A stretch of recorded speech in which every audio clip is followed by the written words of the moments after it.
Welcome to our series on idiomatic expression. We said idiomatic expression are English expressions that have underlying meanings.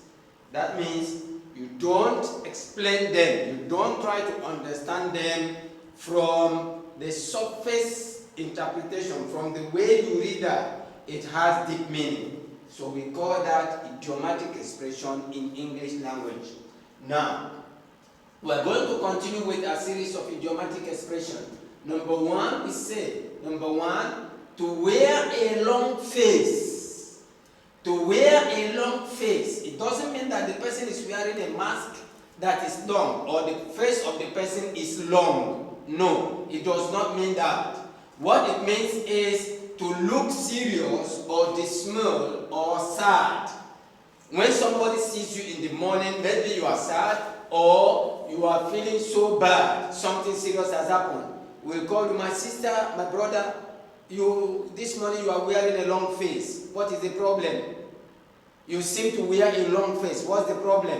That means you are sad. You are not happy. You look serious or dismal or sad. So you can say you are wearing a long face or you wear a long face. That means you are sad. Number two, to set one's face against. To set one's face against. When you set your face against, when you say, please don't set your face against me. Please don't set your face against your brother. Oppose. Oppose. Don't set your face against your boss. Oppose. Oppose. Oppose. That means you are not walking in the same line. The person is one side of the fence, one side of the opinion, you are on the other side. That means you are setting your face against him or her. Oppose, you are opposing him or her. Number three, to fall between two stools. To fall between two stools. Imagine what it means. To fall between two stools. Two stools, that means to fail to achieve either ambitions. To fail to achieve either ambition. That means you have been working on two things, but then you did not achieve or you do not achieve either of them. That means you have fallen between two stools. You did not achieve either of the ambitions that you have gone for or that you are going for. That means you have fallen between two stools. To fail to achieve either ambition. Number four, to make a mountain out of a molehill. To make a mountain out of a molehill. That means you are trying to dwell on something that is not important. You are trying to blow small things, small matter out of proportion. To make a mountain out of a molehill. That means to give undue importance to a little matter. You are emphasizing so much on something that is not important. It is not so important, very little importance. But you are talking about it so much and you are giving unnecessary attention or importance to that. So we are saying you are making a mountain out of a molehill. If your friend says, oh, my dear, this little issue, this matter can be resolved. There is nothing in it. Why do you make a mountain out of a molehill? That means, why do you try to give undue importance to a little matter, small matter that you should resolve? Number five, to face a showdown. That is to face an open clash. We are going to have a showdown. We are going to face a showdown with the enemy. We are going to face a showdown with the government. Okay? That means we are going to have an open clash. Open clash. Open clash, open quarrel, face-to-face fight. Number six, to give a different tone. That is to behave differently. My sister, the way you are talking to me, you are giving me a different tone. That is, you are behaving contrary to what I expected or I expect. You are behaving differently. Then I can say, please, you seem to sing a new tune. Yesterday you were telling me that you will go with me, and all of a sudden now you are singing a different tune. That is, you are behaving differently.